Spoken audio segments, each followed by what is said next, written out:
guys. So I have our ratings.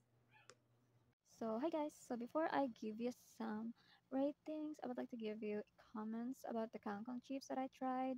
So, for me, I was very impressed, and this is my first time I taste a kangkong chips, and I was very satisfied. It was crunchy.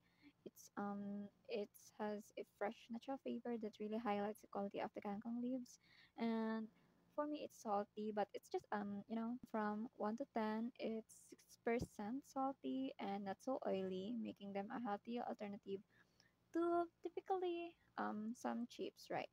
So I also appreciate that they're made from real vegetables, which adds to their appeal as a nutrition snack.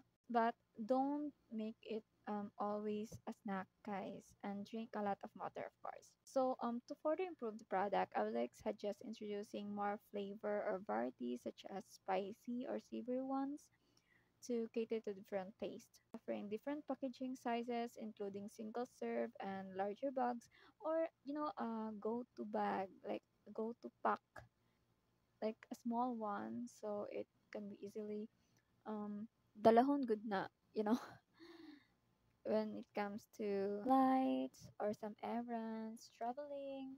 So, kana guys. So, mo lang to.